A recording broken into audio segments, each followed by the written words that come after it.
going to try and actually focus upon the reality of American horror and see if we've got some good material there to turn horror comics out of. You know, that's the plans. You seem to be focusing on some world horror too, aren't you? Going to deal with nuclear war and... Well, I tend to think that the horror that existed in the 40s with the Universal films, it's played out. It's a different audience now. I mean, what frightens people these days is not the idea of a werewolf jumping out at them. It's the idea of a nuclear war or any of the sort of the things that we have coursing through our society at the moment. You know, and I think that to really frighten people, you have to somehow ground the horror in their own experience, things that they're frightened of. I mean, in a recent Swamp Thing, I managed to touch upon bug fear, you know, because everybody's frightened of bugs.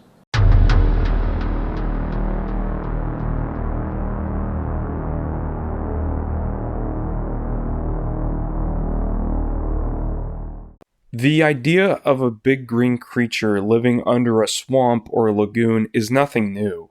In fact, it goes all the way back to mythological concepts. Swamp Thing isn't even the first iteration to do this in comics either. Marvel released a character called Man-Thing a year prior. The first iteration of Swamp Thing began in 1972 with Len Wein and Bernie Wrightson, and it was about 13 issues. It was then passed around by other writers and artists before a second series came about. This was overseen by Martin Pasco and Dan Mishkin. Pasco only stayed on the book until issue 19, where he was then replaced by the one and only Alan Moore. At this point, Alan Moore hadn't written Watchmen yet, or wasn't really known as a writer. But he did bring a lot of interesting concept that made his Swamp Thing a more unique character. So let's go ahead and dive in.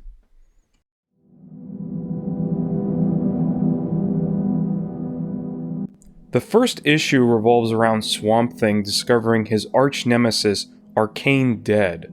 While this happens, a company called the Sunderland Corporation... My name's James. James Sunderland. No, not that Sunderland. Attempts to hunt down the Swamp Thing. It's not that interesting of a beginning issue, but I really enjoy a lot of the creative panel layouts in this. There's this symmetry featured in some of the panels, which highlights the dichotomy between the Sunderland group and Alec tying up loose ends to the story.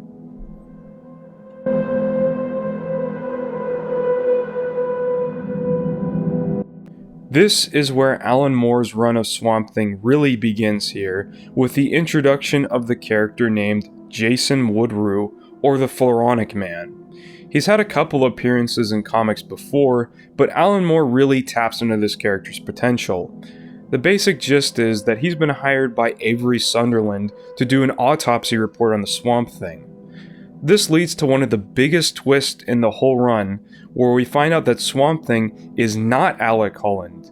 He's basically a pile of greenery that thinks he's Alec Holland. Eventually, Woodrue and Sunderland have issues working together, and this is where you can see a lot of Alan Moore's opinion on rich people and corporate types. He sounds like a complete bastard even in the short time that we're introduced to him. Before Woodrue is let go, he leaves Sunderland with a present. Swamp Thing is released and then chases Sunderland until he gets his hands on him. This issue is great for so many reasons. The art is downright horrific, and seeing Woodrue's piercing eyes throughout is just unnerving. And the artists nail the expressions of Swamp Thing's rage and Sunderland's terror. The narration of Woodrue and seeing how he thinks is disturbing. The way that Alan Moore just tosses out the established Alec Holland narrative is very refreshing. Also, fun fact, this issue was published without the Comics Code of Authority's consent.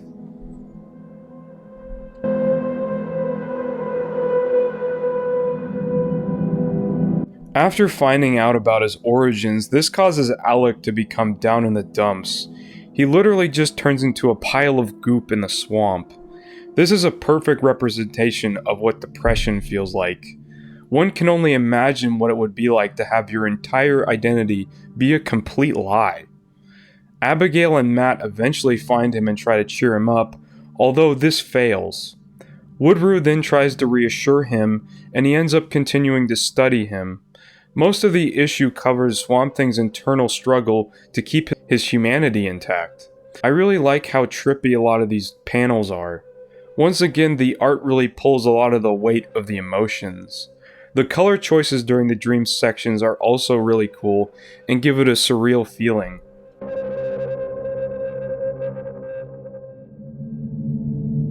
So with Woodrue going bonkers after studying Swamp Thing, he ends up killing people. Swamp Thing ends up getting back in action, and he encounters Abigail again. The reason Woodrue is killing people is to take revenge on humanity for destroying nature. So basically he's just like a pissed off Lorax. I love the scenes with him monologuing. It just has this deep red sky that goes in contrast with his bright orange of the Floronic Man. He's honestly just such an underrated villain. I know a lot of people talk about Anatomy Lesson being one of their favorite issues, but this is probably one of my favorites in the run, and it only gets better from here.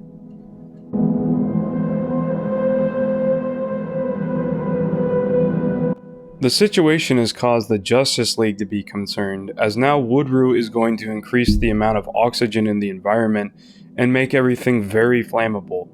This is one unique idea for a revenge plan. You never really expect the Floronic Man to be able to be this threatening a while back, but that's what makes him so great. His descent into madness is just fascinating to watch. Swamp Thing, of course, confronts him, but he doesn't really cause much of a fight as you'd think. He tries to tell the Floronic Man that what he's doing is his own will and not nature's. I find it interesting, despite Swamp Thing's ability to beat him to a pulp, he decides to reason with Woodrue instead. It's like in some ways he's still trying to cling to Alec's intelligent and gentle personality. Woodrue completely breaks down again and flees to the woods, where he's then captured by the Justice League. A pretty satisfying conclusion to this arc.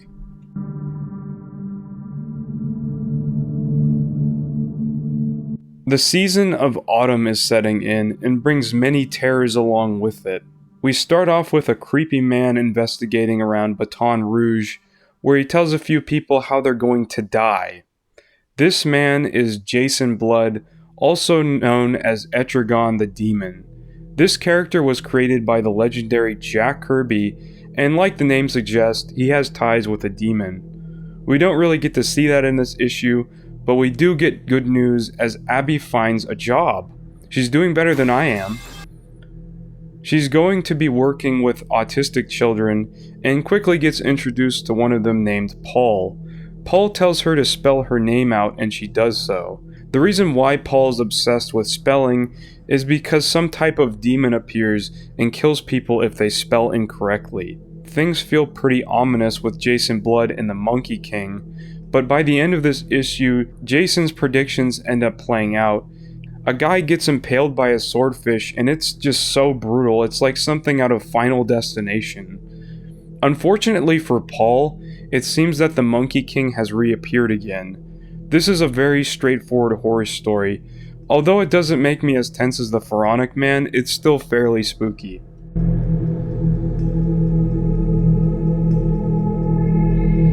Swamp Thing and Abigail try to stop the Monkey King from killing the children and the staff. The Monkey King seems to summon other demons attacking the children as well.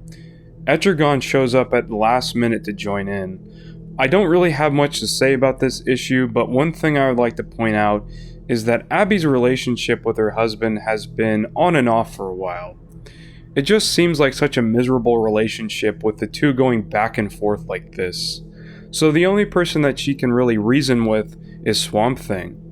Earlier in the issue, she tried to tell Matt about her situation, but he doesn't try to help. By the end of the story, he decides to help, but crashes his car in the process. I think that this is a pretty interesting love triangle between the three of the characters. It's very unique.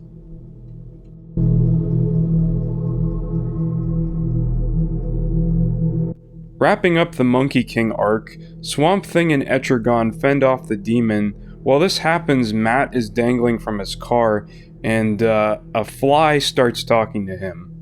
Etrigan attempts to kill Paul to sever the link between himself and the Monkey King.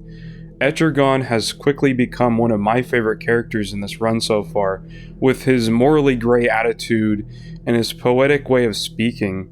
Swamp Thing stops him, but the Monkey King reappears and starts to turn into John Carpenter's The Thing. This is probably the scariest part of the arc for me. Seeing it imitate humans like this makes me wish we got more stuff like this in previous issues. Paul, of all people, ends up screaming at it and saying he's not afraid. This causes it to grow smaller and Etrigan eats it. It's kind of a corny conclusion in my opinion, but it's rewarding to see Paul stand up to his demon that ruined his life.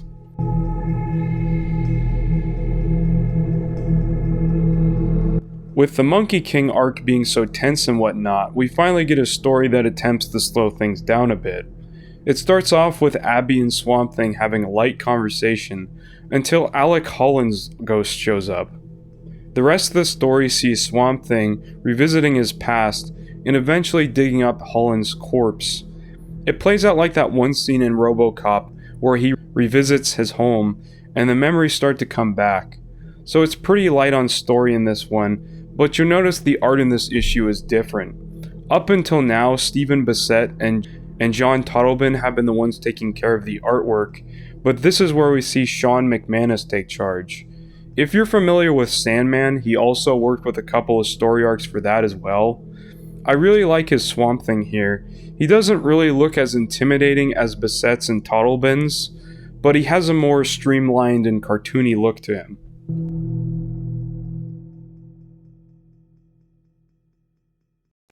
It's already been established that Abby and Matt's relationship has been pretty bad, but we finally get to see what happened to Matt after he came into contact with the weird fly. It appears he managed to get a hold of not only a fancy house, but a new job as well. Of course, as a reader of Alan Moore, this seems to be a bit too perfect to be true. There is this feeling of dread that permeates throughout the whole issue.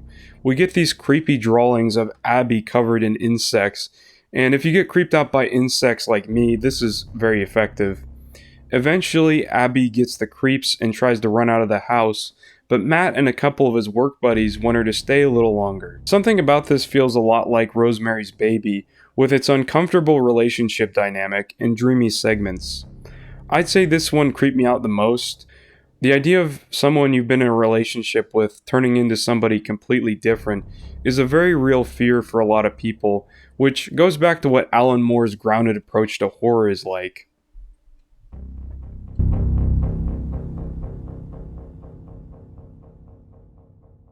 The fly that ended up possessing Matt is none other than Arcane, who I forgot to mention is related to Abigail. I didn't really go into who he was, but basically he's an evil scientist and Swamp Thing's nemesis until he died at the beginning of this run. So it really hasn't been that long since he's been out of action, and his appearance is having some type of effect worldwide that messes everyone's day up. Even the Joker himself stops laughing during this, and that line's creepy to think about considering who the Joker is. Arcane wastes time to confront the Swamp Thing, but he tries to go find Abby only to see that she has been dead. This story feels very similar to the Pharaonic Man arc, but with the stakes much higher, considering that Abby is dead now.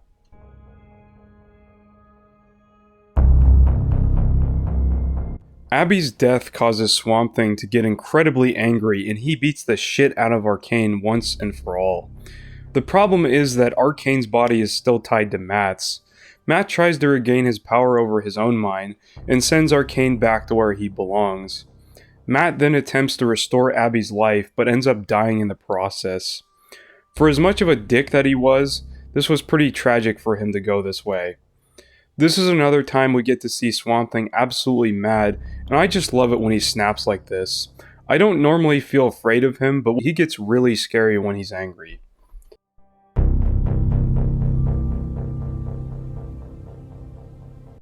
Swamp Thing isn't ready to give up on Abby just yet and tries to reconnect with her in the spiritual realm.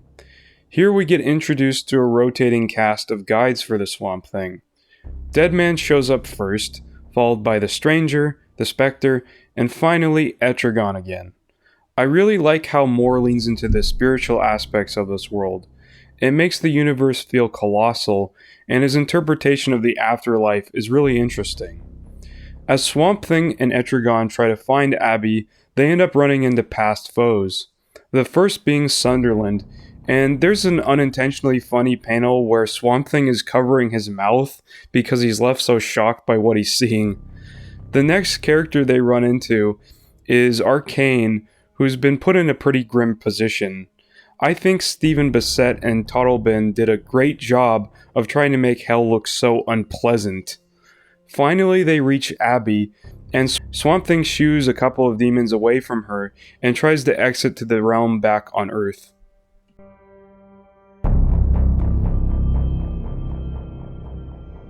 This issue is definitely an odd one, but it does break up the darkness of it all. We also see the return of Sean McManus on art, and he fits this issue like a glove. Basically, a group of alien life forms have crashed on this planet in an attempt to escape their taken over homeworld. I really like the designs of these guys, they're just so adorable. I will also say that the way that they speak is very frustrating to read. The group run into the Swamp Thing, and they try to communicate with each other about their situation. One of the other members in the group ends up getting killed by a group of gators, and they end up leaving the planet. I didn't really care for this issue, it feels very filler to me. Otherwise than that, the art is pretty good.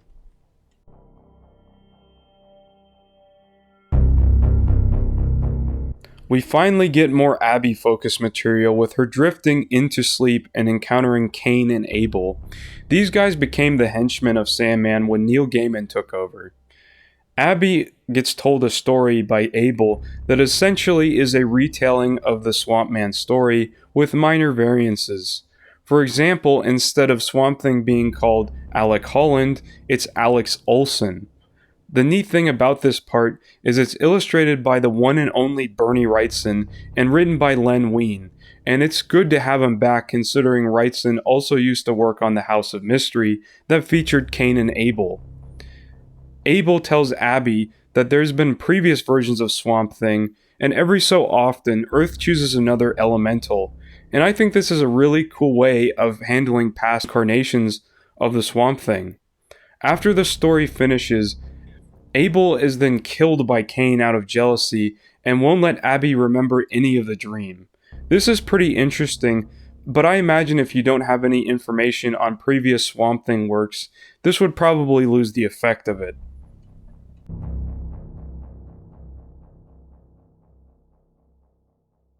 So with Matt out of the picture, that leaves Swamp Thing and Abby in a pretty strange spot. The two obviously like each other, but considering they're both physically different from each other, that poses a significant problem. That's what the issue attempts to resolve, and I guess they sort of do. Abby ends up eating a part of Swamp Thing and goes on this weird acid trip. The art here is immaculate, and it reminds me of something that Philip Juliet would have done. So back to the relationship, when you're handling these types of things, they can be pretty strange, but it's good to see these two together after all the suffering that they've been through.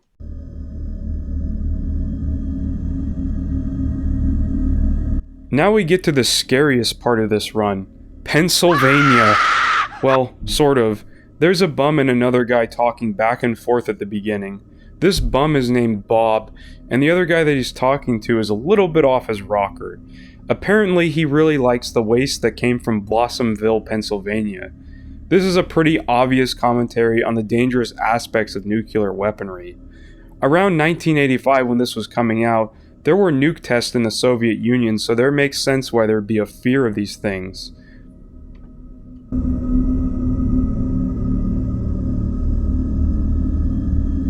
After Nuke Face gets a little handsy with Swamp Thing, this causes him to pretty much die. Although our Jolly Green Giant has a plan, hopefully. We then switch to Wallace's perspective, and it still seems like what he did in Pennsylvania is haunting him. Now that Nuke Face is back, it has him even more on edge. He gets so freaked out that he tries to run away from everything, and his wife tries to go looking for him, and stumbles on Nuke Face. Here she makes a really dumb move and tries to lay next to them even though he's very obviously glowing. Also, she's pregnant, so when Wallace learns that she did this, he runs away in horror. I think the last page is really effective at conveying the real effects of toxic waste and poisoning. The whole story is cleverly used newspaper clippings to show the bleak reality of it.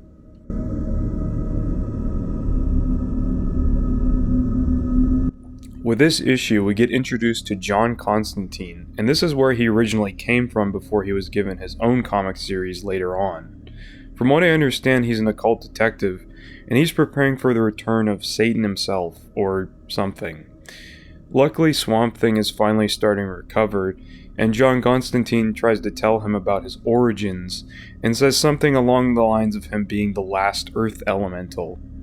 At some point, the people that he works with encounters a creature that has a really creepy backwards neck and a red skin tone. It's just out of nowhere and very scary. Another thing I would like to note is that we have Rick Veitch on this issue. We'll be seeing him more later, but he does a lot of gritty comics in the 80s, and Alan Moore even praised him, so it's cool to see them working together.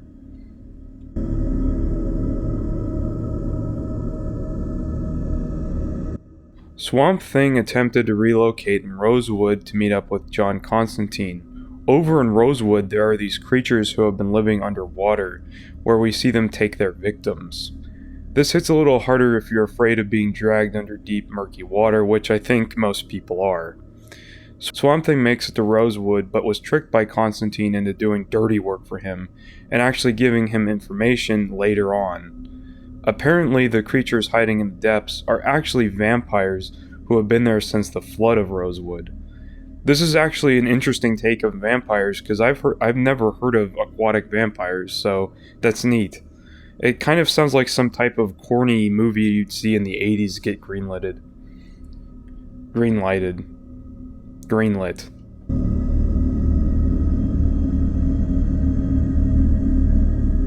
Things start to get really gruesome in this issue as Swamp Thing tries to confront the underwater vampires. They're not able to attack him due to Swamp Thing being a vegetable and whatnot, but what can stop him is the abomination that hatched, and it rips him to shreds. This newborn looks absolutely horrifying, and it's even scarier due to him being able to harm Swamp Thing. For the most part up until now, Swamp Thing could bulldoze through anything that came his way. A few parents try to find the missing children, but unfortunately the newborn is very hungry and manages to attack some of them. Those big gnarly teeth had me cringing when I read this, and so do some of the deaths. I think the violence works in some of these because you aren't really shown the injury, you're left up to the imagination. Swamp Thing manages to revive himself, and he uses a giant patch of land to kill off the vampires. Constantine has yet another deal with him, saying that he wants him to meet in Maine. You really just want to punch Constantine in the face after he demands more considering everything that Swamp Thing has been through.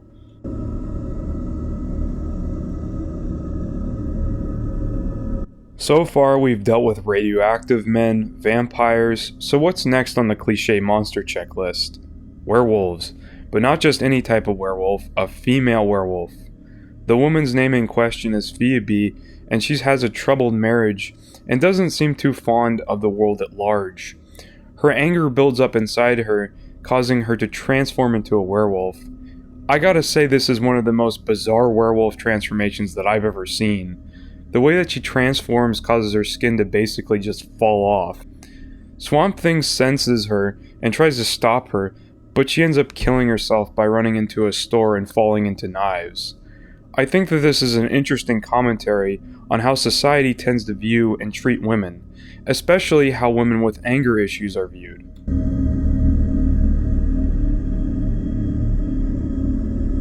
This next issue attempts to tackle more social issues, and this time it's racism.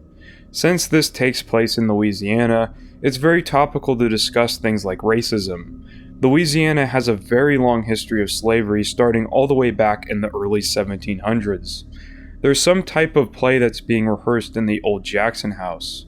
This entails a historical reenactment of plantations, and make a long story short, a lot of the actors aren't getting along very well because one of the actors might be a racist and the other one is a Black Panther. Things start to take a strange turn when some of the actors take their roles a little bit too seriously. Angela and Billy, the two actors that have been butting heads, get caught doing something perverse, and Billy is going to be punished for this. This is a common thing that you see in the movies where actors play a part a little bit too well, and you have to wonder if there's something real there. I'm sure anyone who's had a history class has always been forced to watch those movies on slavery, and there are just those actors that play slave owners a bit too well. So the political stuff is pretty overt, so I'm not going to talk much about that, but one thing I have to mention is Alan Moore's use of narration in this. I feel like he's always really good about setting up a dreadful atmosphere that sucks you right in.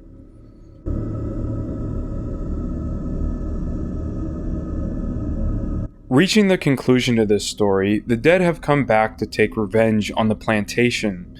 Most of what happens is a hallucination, except for the zombies. Those are very much real. There's a nice little bit in here about not letting the cycle continue, and it ends with Swamp Thing burning the whole place down. This whole thing felt like something you'd see out of the Twilight Zone with its clear-cut moral messaging, and even the little goofy ending where the zombies end up taking up jobs. Overall, it was a decent, compact story.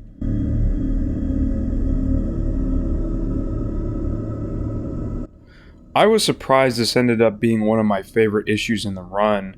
What happens is Swamp Thing has been dropping, I guess, parts of himself around where he walks. It's the same part that Abby ate a while back when they first kissed. Anyways, a hippie named Chester comes around and picks it up. He splits it into 3 parts, and 2 people come by to pick it up. One is a friend of Chester, whose wife has been suffering with cancer, and the other one is a bad guy with a drug habit. His friend David consoles his wife one last time with the part of the Swamp Thing, while Milo, the drug addict, dies violently. Chester thinks that this reveals whether or not you are a good or bad person, but he refuses to take the last slice out of fear of what he might see. This is an interesting psychological issue, as people are very horrified of facing their own consciousness. It's like what Freud said about people going to any lengths to avoid their own conscious. Everyone probably wants to think that they're a good person deep down, but are too afraid to reflect on past situations.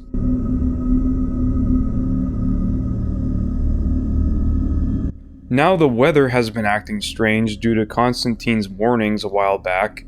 For the most part, this one takes place in first-person point of view of a murderer. He rambles about a boogeyman and sort of ends up killing someone until Swamp Thing puts him underground. The main thing that's so good about this issue is showcasing the eyes of the several boogeymen, and it's really creepy, but the last set of eyes that are shown are Swamp Thing's. Really good visual storytelling is always done by Bissett and Toddleben. It makes the issue very memorable.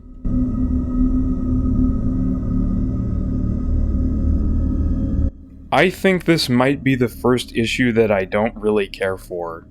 The overall story is so boring and cliche. You have a group of people who enter a haunted house, and a bunch of hijinks ensue, and Swamp Thing comes to save the day. It feels like a more mature Scooby-Doo episode or something. I generally liked most of the issue, but this one just kind of bored me in comparison.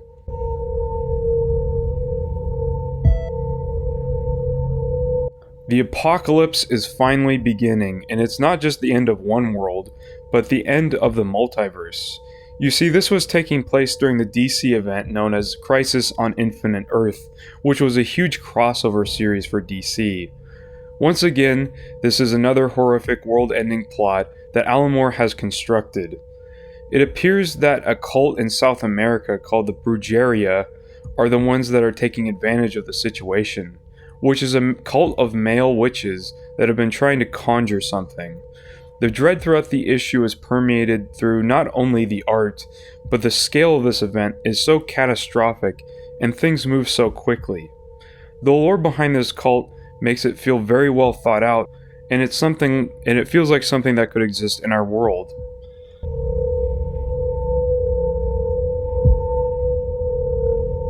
This is where we get introduced to the Parliament trees located in Brazil. This is yet another aspect to Alan Moore's Swamp Thing that really differentiated itself from past Swamp Thing runs. It's basically a group of previous Earth elementals like Swamp Thing. It's such an intriguing concept. I've always liked characters that had some sort of lineage attached to them. It's so cool. The only thing that really happens of note to him is receiving a warning from the Parliament saying to beware of power and that evil is in all the wood. Abby is also in danger because someone took pictures of her and Swamp Thing kissing. Naturally, people are pretty concerned due to the strange nature of the relationship.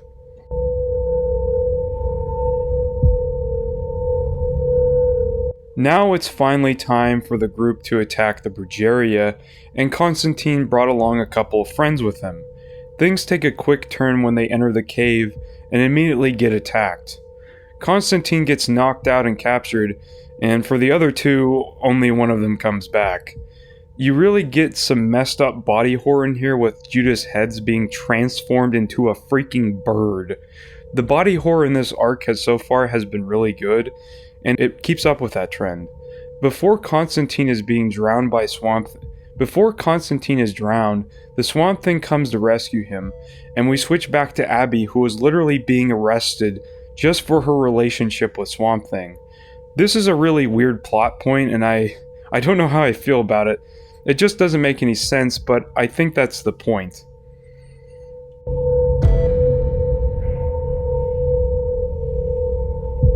Swamp Thing manages to kill the Brujeria, but the bird escapes, meaning the summoning will continue. The only way to fight this thing is by going to the spirit realm and gathering a couple of other warriors. We see the return of the Stranger and Deadman and Etrigan, while John Constantine also gathers people on Earth to help view the battle. This really brings a lot of tension to the oncoming battle due to the sheer amount of people that are being involved here. If there is one thing, I have been struggling with pacing with some of these. Some of the scenes I don't like because I don't feel like they add much to it, and I just wish it would speed up a little bit. Overall, this is fine, but I feel like the pacing is one of Alan Moore's biggest weaknesses as a writer.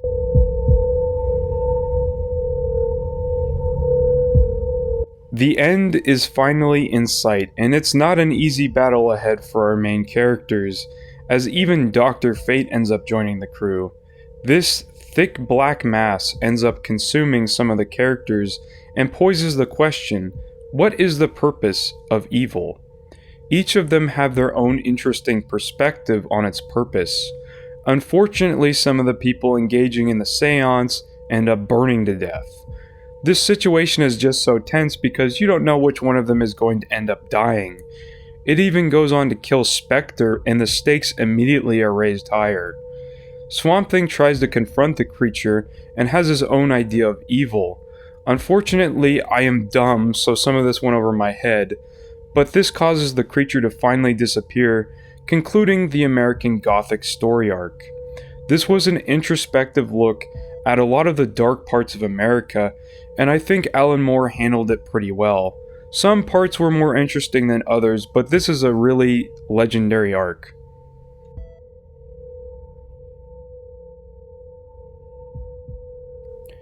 Now that the battle is over, we come back to Abby being arrested for her relationship. Knowing Alan Moore, this is obviously a commentary on how people treat others for unconventional relationships. We also get to see some nice scenes between Swamp Thing and Constantine that makes him come across more likable than he's been throughout the arc. Abby's situation unfortunately doesn't get better, as she flees to Gotham after her reputation is trashed. Why all places of Gotham, I don't know, but either way Swamp Thing isn't happy when he finds all the hate mail that she's gotten. One last thing to mention is that we finally switched back over to Rick Veitch and Alfreda Alcala, and they both do a really good job. I don't notice too much of a difference between Bissett's and Toddlebin's outside of the fact that they have been using less hatching.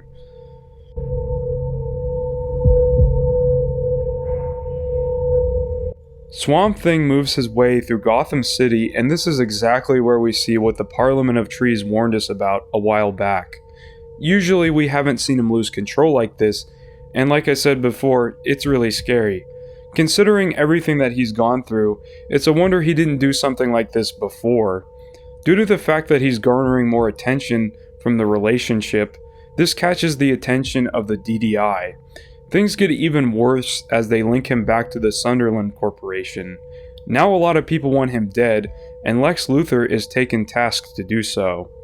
Swamp Thing continues to make a foolish move after he finds Abby and threatens everyone else.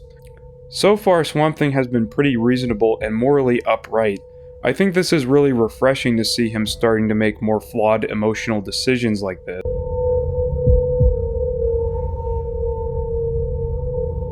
Swamp Thing's rampage throughout the city continues until Batman tries to fight him, where we see him lose. It's insane to look at the very first run and see how their relationship has changed so quickly. The people of Gotham once again have to prove how stupid they are, because some people actually support Swamp Thing and his cause and want him to vegetate the whole city. What is wrong with the people who live there? Shortly after that, Swamp Thing turns into a freaking kaiju and stomps around the city. Batman is left to his last straw and begs the mayor to let Abby go. He points out how ridiculous it was that she was arrested and lists off several other superheroes that engage in interspecies relationship. Batman tells Swamp Thing that the charges have stopped and to meet her by the court building. Just as things seem to be going right, napalm is dropped directly on him and he disintegrates just like Alec Holland. Seeing Swamp Thing sink this low is very hard to watch, and he almost acts out the same thing that Woodrue did. All this comes after that philosophical discussion in the last arc about evil and its purposes.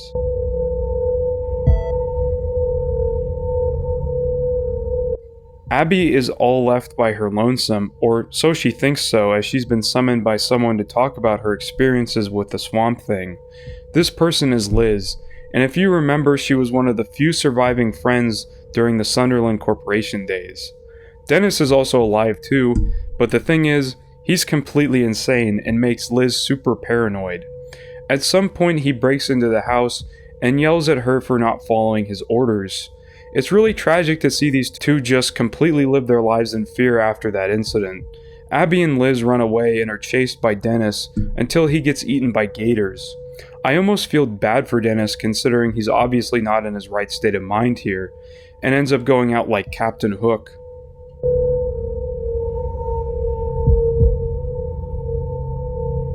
Swamp Thing has been given a statue in Gotham City after his unfortunate circumstances. The whole issue is Abby struggling to accept his loss, and we get teased with images of him coming back until the final page where we see Swamp Thing standing, evidently on another planet.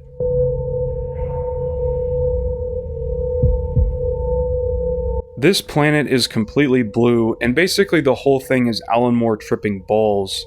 The main thing that's really cool about this issue is the art. It's so far removed from any environment that we've seen so far in this run. You never expect to see Swamp Thing in outer space like this, which is why it's cool to see.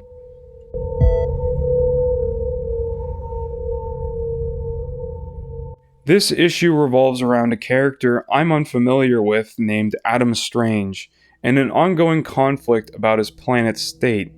Swamp Thing does appear in this, but he's quickly destroyed by Adam Strange, and there really isn't much note outside of that. It's just set up for the next issue.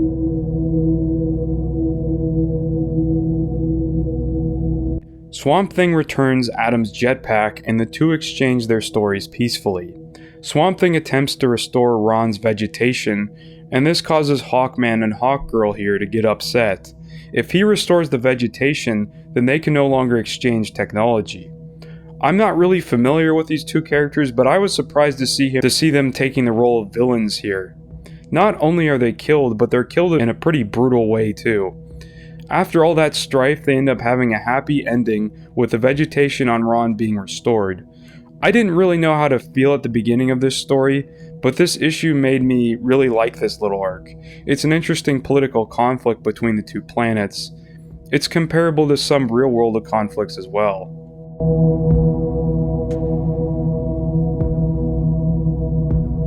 This story is where we see Stephen Bissette take over as writer for an issue, and he does a pretty good job with it. It focuses on Abby's lost dad Grigori, who's been turned into some type of Frankenstein creature. We can see Abby going throughout her daily job as well, and dealing with some of her patients like Mr. Gator, who's definitely a great person and should be trusted. Abby ends up finding her father in his current state until he ceases to be. You can really sense the feeling of loss in this issue, and Stephen Bissette does a great job covering for Alan Moore in this story. It feels similar to something that he would have written.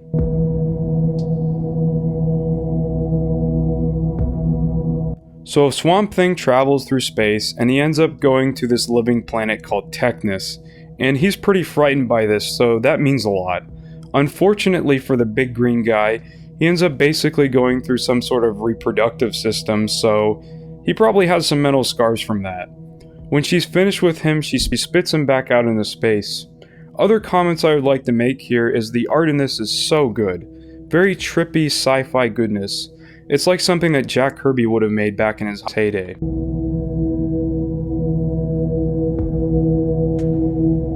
Swamp Thing finally reaches his actual destination in J568, where he ends up basically causing severe damage to a bunch of sentient plant life forms.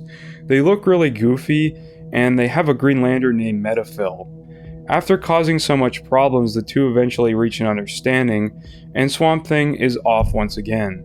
I didn't find this one that interesting. It has a lot of walls of text, but it was kind of cool learning about this little planet.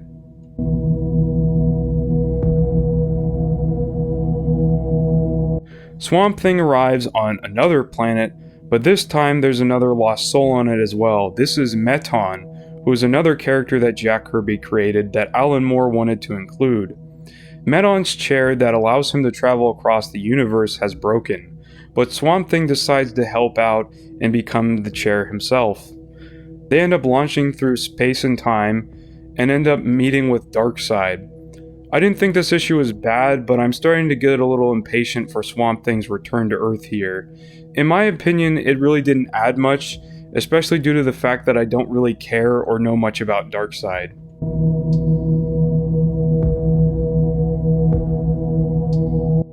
We're finally back home sweet home, but not without saying hello to some of our favorite DDI agents. Finally, we get to see these bastards put in their place, and the Swamp Thing does it in such a brutal way too. I never thought that you could make plants scary, but here we are. While Swamp Thing is off having his little honeymoon, Abby goes to the hospital to say goodbye one last time to Matt before he dies. It's a very sweet send-off to an otherwise shitty husband. Chester and Abby go to the swamp, where she's finally reunited with Swamp Thing once and for all. At the beginning, I honestly didn't really care much about their relationship, but seeing everything they've gone through, I've grown to care a lot.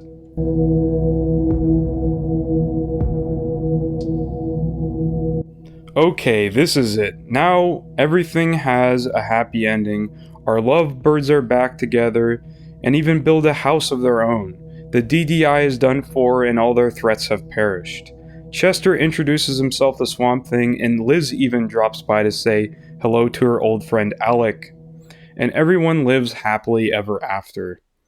I'm actually surprised this did end happy, because, this is Alan Moore that we're talking about here, but it's a very satisfying conclusion nonetheless. So that was quite the journey, folks, and I'm glad I decided to cover this. I wasn't sure what to expect from this because I haven't really read that much of Alan Moore's work outside of Watchmen and The Killing Joke. I did end up liking it a lot. I don't think it's as good as those other two ones, but I think this one goes a little unnoticed. Yeah, it has its flaws, the pacing can be slow, and there's a lot of walls of text, but it's still good. I absolutely recommend this run, and thank you for watching. I'm gonna go pass out now. If you would like to support me, I have a Redbubble link down in the description and bio. Also, I have social media pages on Instagram, Twitter, DeviantArt, Kara, and much more. Thanks for watching.